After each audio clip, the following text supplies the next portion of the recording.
ಈಗ ನಾವು Nifty 50 bank Nifty ಆಮೇಲೆ ಗೋಲ್ಡ್ ಮತ್ತೆ ಬಿಟ್ಕಾಯಿನ್ ನೆಕ್ಸ್ಟ್ ಟ್ರೇಡಿಂಗ್ ಡೇಗೆ ಅಂದ್ರೆ ನಾಳೆಗೆ ಯಾವ ತರ ಬಿಹೇವ್ ಮಾಡಬಹುದು, ಯಾವ ತರ ಆಪ್ಷನ್ಸ್ ನಮಗೆ ಸಿಗ್ಬೋದು ಅನ್ನೋದ್ರ ಬಗ್ಗೆ ಸ್ವಲ್ಪ ಸ್ಟಡಿ ಮಾಡೋದು. ಈಗ ನಾವಿರೋದು ಡೈಲಿ ಟೈಮ್ ಫ್ರೇಮ್ ಅಲ್ಲಿ. ನಿಫ್ಟಿ 50 ಏನ್ ಮಚ್ ಡಿಫರೆನ್ಸ್ ನನಗೆ ಕಾಣಿಸ್ತಾ ಇಲ್ಲ. ಯಾಕೆ ಅಂತಂದ್ರೆ ನಾವು ನಿನ್ನೆ ಮಾಡಿರೋದೇ ಸ್ಟಡಿ ಇವತ್ತು ಹೋಲ್ಡ್ಸ್ ಗುಡ್, ಅದೇ ಸೇಮ್ ಸ್ಟಡಿ ಇರುತ್ತೆ. ಯಾಕೆ ಅಂತಂದ್ರೆ ಮಾರ್ಕೆಟ್ ನಿಮ್ಗೆ ಈ 38.2% ಇಂದನೂ ಕೆಳಗಡೆ ಬಂದಿಲ್ಲ, 81.2% ಇಂದ ಮೇಲ್ಗಡೆನೂ ಹೋಗಿಲ್ಲ. ಅಂದ್ರೆ ನಿಮ್ಗೆ ಎಕ್ಸಾಂಪಲ್ ತೋರಿಸ್ಬೇಕು ಅಂತಂದ್ರೆ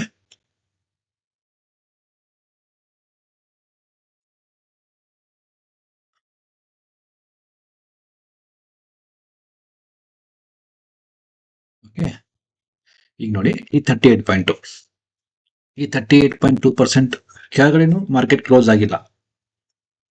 ಆಮೇಲೆ ಇದು 81.2% ಆಗುತ್ತೆ. ಈ ತರದ್ದು ನಿನ್ನೆ ಮಾರ್ಕ್ ಮಾಡಿದ್ವಲ್ವಾ, ಇದು 81.2% ಆಗುತ್ತೆ. ಅದರದ್ದು ಸಹ ಮೇಲ್ಗಡೆ ಮಾರ್ಕೆಟ್ ಹೋಗಿಲ್ಲ. ಸೊ ಇದು ಇನ್ ಬಿಟ್ವೀನ್ ಇದೆ. ಸೊ ನನಗೆ ಅನ್ಸೋ ಪ್ರಕಾರ ಇದು 81.2% ಟಚ್ ಮಾಡ್ಲಿಕ್ಕೆ ಮಾರ್ಕೆಟ್ ಟ್ರೈ ಮಾಡಬಹುದು. ಓಕೆ, ಸೊ ಇದನ್ನೇ ಈಗ 15 ಮಿನಿಟ್ಸ್ ಟೈಮ್ ಫ್ರೇಮ್ ಅಲ್ಲಿ ಹೋಗೋಣ. ಓಕೆ, ಈಗ ನೋಡಿ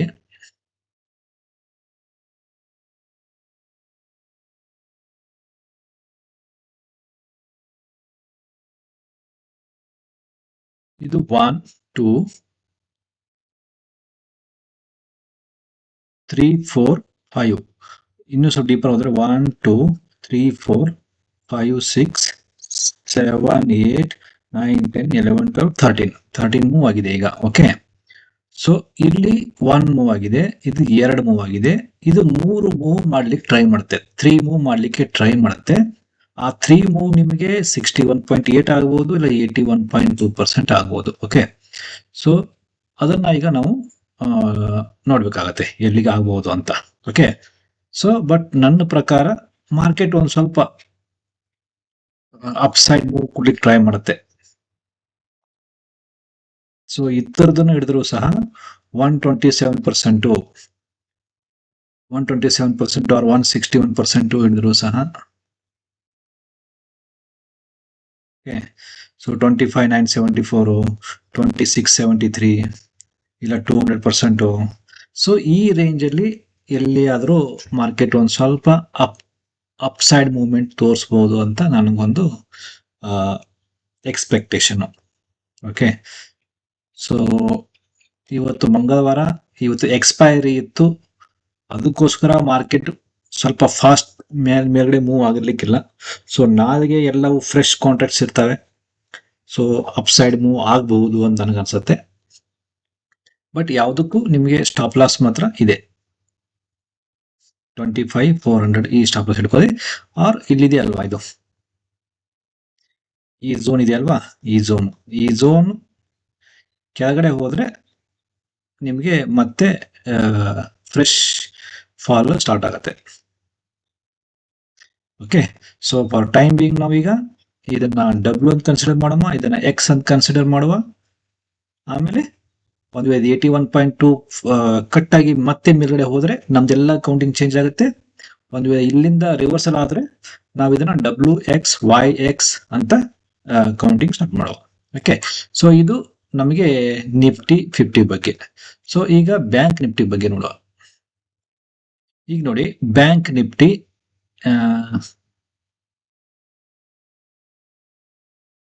ನಿಫ್ಟಿನ ನಾವೀಗ ನಿನ್ನೆ ಸ್ಟಡಿ ಮಾಡಿರೋ ಪ್ರಕಾರನೇ ಅಪ್ಸೈಡ್ ಮೂವ್ಮೆಂಟ್ ತೋರಿಸ್ತಾ ಇದೆ. ಇದು ಸಹ ಅಷ್ಟೇ, ಇಲ್ಲಿಗೆ ಸಿ ಮುಗಿದು ಮೇಲ್ಗಡೆ ಹೊರಟಿದೆ. ಈಗ ಇದನ್ನ ನಾವು ನೋಡ್ಬೇಕು, ಇದನ್ನ 1 2 ಆಗತ್ತೋ ಇಲ್ಲ ಏನು ಅಂತ. ಬಟ್ ಇದು ಸ್ಟ್ರಾಂಗ್ ಟುವರ್ಡ್ಸ್ ಅಪ್ಸೈಡ್ ಇದೆ. ಈಗ ಏನಾಗತ್ತೆ ಅಂತಂದ್ರೆ, ಒಂದು ಬ್ಯಾಂಕ್ ನಿಫ್ಟಿನ ತಗೊಂಡು ಮೇಲ್ಗಡೆ ಹೋಗುತ್ತೆ. ಯಾಕೆ ಅಂತಂದ್ರೆ ಇದನ್ನ ನಾವು 2 ಅಂತ ಕನ್ಸಿಡರ್ ಮಾಡಿದ್ರೆ ವೇವ್ 3 ಸ್ಟಾರ್ಟ್ ಆಗುತ್ತೆ. ಒಂದು ವೇವ್ 3 ಇದು ಇದ್ದಿದ್ರೆ, ಸೊ ನಾಳೆಗೆ ಫ್ರೆಶ್ ಕಾಂಟ್ರಾಕ್ಟ್ಸ್, ಫ್ರೆಶ್ ಅಂದ್ರೆ ನಿಫ್ಟಿಯಲ್ಲಿ ಫ್ರೆಶ್ ಕಾಂಟ್ರಾಕ್ಟ್ಸ್ ಇದು ಗ್ಯಾಪ್ ಅಪ್ ಓಪನ್ ಆಗುತ್ತೆ ಏನಂತ ನೋಡಬಹುದು. ಈಗ ಒಂದು ವೇಳೆ ಗ್ಯಾಪ್ ಅಪ್ ಓಪನ್ ಆದ್ರೆ ನಾಳೆಗೆ ಬ್ಯಾಂಕ್ ನಿಫ್ಟಿಯಲ್ಲಿ ಏನಾದ್ರೂ ಗುಡ್ ನ್ಯೂಸ್ ಬಂದು ಇವತ್ತು, ಸೊ ನಿಮ್ಗೆ ಇದು ವೇವ್ 3 ಸ್ಟಾರ್ಟ್ ಆಗಿಬಿಡುತ್ತೆ. ಇಲ್ಲಾದ್ರೆ ನಿಮಗೆ ಇದು ಎಕ್ಸ್ ಅಂತ ಕನ್ಸಿಡರ್ ಮಾಡ್ಬೋದು. ಅದು ಎಕ್ಸ್ಗೆ ನಿಮಗೆ ಬೆಂಚ್ ಮಾರ್ಕ್ ಅಂತಾರಲ್ವಾ, ಈ ಫೈನಲ್ ಮಾರ್ಕ್ ಇರೋದು 81.2%.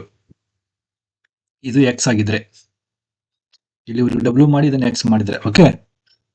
ಸೊ 81.2 ಇಲ್ಲಿಯೂ ಸಹ ನಿಮಗೆ ಒಂದು ಇಂಪಾರ್ಟೆಂಟ್ ಕ್ರಿಟಿಕಲ್ ಪಾಯಿಂಟ್. ಈಗ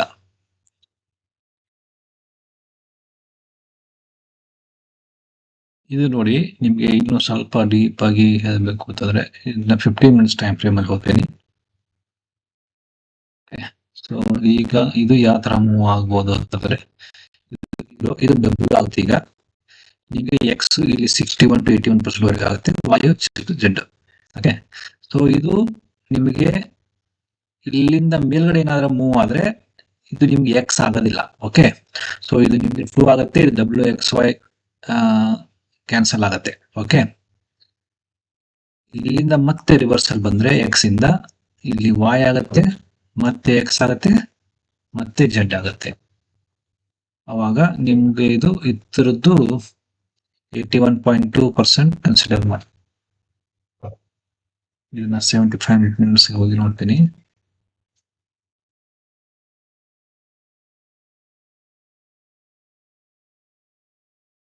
ಓಕೆ, ನಿಮಗೆ ಸಮ್ವೇರ್ ಇಲ್ಲಿ 81 61 ವರೆಗೂ ಬರುತ್ತೆ. ಹಿಂಗೆ 61% 81% ವರೆಗೂ ವೇವ್ ಟು ಇದಾಗುತ್ತೆ. ಇಲ್ಲ ಮ್ಯಾಕ್ಸಿಮಮ್ 38% ವರೆಗೂ ಕನ್ಸಿಡರ್ ಮಾಡ್ಕೊಂಡು ಹೋಗ್ಬೋದು. ಈ ಜಡ್ಡು ನಿಮಗೆ ಈ 38% ವರೆಗೂ ಬರಬಹುದು. ಓಕೆ, ಸೊ ಇಲ್ಲಿ ನಿಮಗೆ ವೇವ್ 2 ಮುಗಿಯುತ್ತೆ, ಈ 2 ಇಲ್ಲಿ ಮುಗಿಯುತ್ತೆ, ಮತ್ತೆ ಅಪ್ಸೈಡ್ ಮೂವ್ಮೆಂಟ್ ಆಗಬಹುದು. ಓಕೆ, ಸೊ ಇದು ಬ್ಯಾಂಕ್ ನಿಫ್ಟಿ ಬಗ್ಗೆ. ಈಗ ಗೋಲ್ಡ್ ಬಗ್ಗೆ ಹೋಗಿ. ಈಗ ಇರೋದು ನಾವು ಗೋಲ್ಡ್ ಅಲ್ಲಿ, ಇದು US ಗೋಲ್ಡ್ ನೋಡಿ. ನಾನು ನಿನ್ನೆ ಹೇಳಿರೋ ಪ್ರಕಾರ 3 ಟಾರ್ಗೆಟ್ಸ್ ಕೊಟ್ಟಿದ್ದೆ. ಒಂದು 4626, 4650, 4691. ಈ ನೋಡಿ ಎಕ್ಸಾಕ್ಟ್ಲಿ 4627 ಇಂದಾನೆ ಮಾರ್ಕೆಟ್ ರಿಟರ್ನ್ ಆಗ್ತಾ ಇದೆ. ಓಕೆ, ಸೊ ಫಸ್ಟ್ ಟಾರ್ಗೆಟ್ ಅಂತೂ ಆಯ್ತು. ಈಗ ನೋಡಿ, ಸೊ ಇತರದ್ದು 5 ಮುಗಿತೀಗ. ಓಕೆ, ಈಗ ನಾವು ಇತರದ್ದು ವೇವ್ 5 ನೋಡುವ. ವೇವ್ 5 ಟಾರ್ಗೆಟ್ಸ್ ನೋಡುವ. ಸೊ 127% ಇತರದಾಗಿದೆ ಈಗ. ಓಕೆ, ಈ ವೇವ್ 5 ಮುಗಿತೀಗ.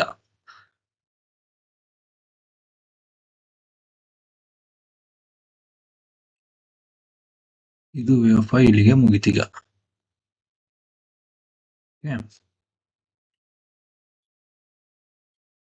ಸೊ ಇದ್ರದೊಂದು ವೇವ್ 5 ಇದೆಯಲ್ಲ,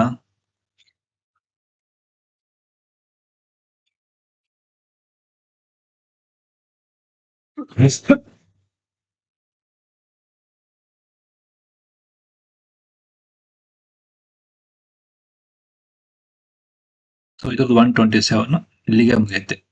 ಸೊ ಇದು ಸಹ ಆಲ್ಮೋಸ್ಟ್ ಆಲ್ ಮುಗಿದಿದೆ ಈಗ. ಸ್ವಲ್ಪ ಇದರಲ್ಲಿ ಈಗ ಕೇರ್ಫುಲ್ ಆಗಿ ಟ್ರೇಡ್ ಮಾಡೋದು ಬೆಟರ್ ಅಂತ ಅನ್ಸತ್ತೆ.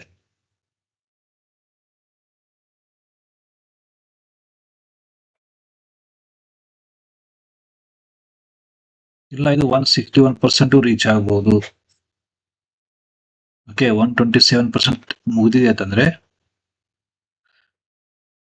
161% ಸಹ ಟ್ರಾವೆಲ್ ಮಾಡಬಹುದು. ಬಟ್ ನನಗೆ ಯಾವ್ದು ಪಾಸಿಬಿಲಿಟೀಸ್ ಅನಿಸ್ತಾ ಇಲ್ಲ. ಈಗ ಮತ್ತೊಂದು ಸ್ಟಡಿ ಮಾಡುವ. ಇಲ್ಲಿ 1 2 3 4 5. ಓಕೆ, ಯಾಕೆ ಅಂತಂದ್ರೆ ನಾನು ಇದನ್ನ ಈ ವೇವ್ ನ ಎಕ್ಸ್ಟೆನ್ಷನ್ ಅಲ್ಲಿ ನೋಡ್ತೇನೆ. ಓಕೆ, 1 2 3 4 5.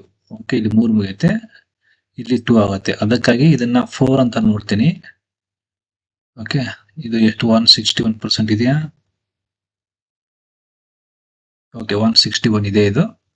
ಸೊ ಇದು ನಿಮಗೆ ಮ್ಯಾಕ್ಸಿಮಮ್ 50% ಬರುತ್ತೆ ಈಗ.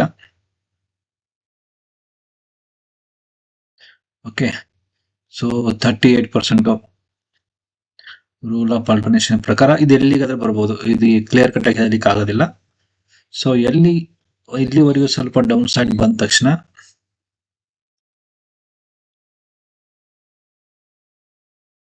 ನಿಮಗೆ ವೇವ್ 4 ಓಕೆ.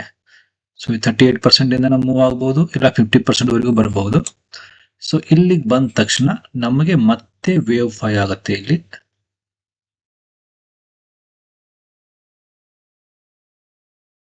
ವೇವ್ 5 ಆದ್ರೆ ನಿಮಗೆ 2652 ಇದು 127% ಬಂದು ಇಲ್ಲಿಗೆ ನಿಮ್ದು ಇವೆಲ್ಲವೂ ಮುಗಿದ್ಬಿಡ್ತವೆ.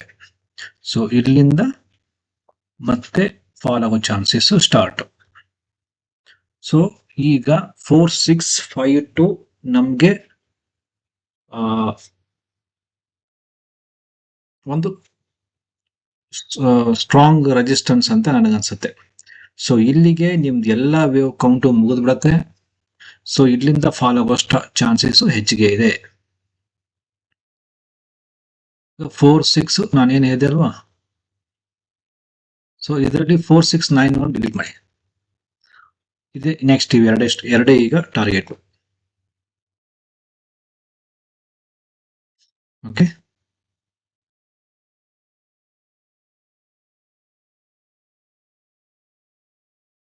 ಸೊ ಇದು ಮೂವ್ ನಿಮ್ಗೆ ಅರ್ಥ ಇದೆ ಅಂತ ತಿಳ್ಕೊತೀನಿ ಈಗ.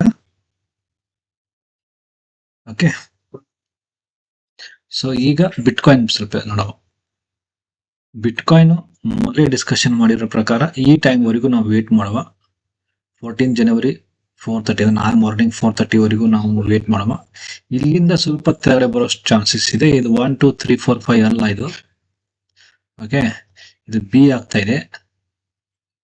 ಎ ಇದು ಬಿ, ಮತ್ತೆ ನಮಗೆ 4 ಎ ಬಿ ಸಿ ನಮಗೆ ಡೌನ್ ಸೈಡ್ ಬರೋ ಚಾನ್ಸಸ್ ಇದೆ. ಇದು 3 ಇದು 0 ಇದು ಎ ಇದು ಬಿ ಇದು ಮತ್ತೆ ಸಿ ಕೆಳಗಡೆ ಬರೋ ಚಾನ್ಸಸ್ ಇದೆ. ಬಟ್ ಇದು ಬಿ ಕಂಪ್ಲೀಟ್ ಮಾಡಲಿ ಈಗ. ಸೊ ಬಿ ಈ ಟೈಮಿಗೆ ಬಿ ಕಂಪ್ಲೀಟ್ ಆಗುತ್ತೆ. ಸಿ ನಮಗೆ ಮತ್ತೆ 5 ಮೂವ್ ಅಲ್ಲಿ ಕೆಳಗಡೆ ಬರುತ್ತೆ. So bitcoin over all down side trend ಇದೆ. ಬಟ್ ಇದು ಬಿ ಅಲ್ಲಿ ಇರೋದ್ರಿಂದ ನಮಗೆ ತುಂಬಾ ವಾಲಟಿಲಿಟಿ ಇರುತ್ತೆ, ಫ್ಲಕ್ಚುಯೇಷನ್ಸ್ ಇರುತ್ತೆ, ಸ್ಲೋ ಮೂವ್ಮೆಂಟ್ ಇರುತ್ತೆ. ಓಕೆ, ಸೊ ಈ ಟೈಮ್ ಪೀರಿಯಡ್ ಮುಗಿಯೋವರೆಗೂ ಟ್ರೇಡ್ ನ ಅವಾಯ್ಡ್ ಮಾಡೋದೇ ಬೆಟರ್. ಓಕೆ, ಸೊ ಇದು ಎಲ್ಲವೂ ಇಂಡಿಯನ್ ಮಾರ್ಕೆಟ್ ಮತ್ತು ಫಾರೆಕ್ಸ್ ಮಾರ್ಕೆಟ್ ಬಗ್ಗೆ. ಸೊ ನಿಮಗೆ ಎಲ್ಲವೂ ಅರ್ಥ ಆಗಿದೆ ಅಂತ ತಿಳ್ಕೊತೀನಿ. ಆಮೇಲೆ ಕೋರ್ಸ್ ವರ್ಕ್ ನ ನೀವು ಎಲ್ಲರೂ ಸ್ಟಡಿ ಮಾಡ್ತಾ ಇದ್ದಾರಾ ಅಂತ ತಿಳ್ಕೊತೀನಿ. ಇನ್ನು ಯಾರಾದ್ರೂ ಚಾನೆಲ್ ನ ಸಬ್ಸ್ಕ್ರೈಬ್ ಮಾಡಿಲ್ಲ ಅಂದ್ರೆ ದಯವಿಟ್ಟು ಸಬ್ಸ್ಕ್ರೈಬ್ ಮಾಡಿ ಮತ್ತೆ ಬೆಲ್ ನೋಟಿಫಿಕೇಶನ್ ಆನ್ ಮಾಡಿ. Thank you. ಮತ್ತೆ ನಾಳೆ ಸಿಗುವ.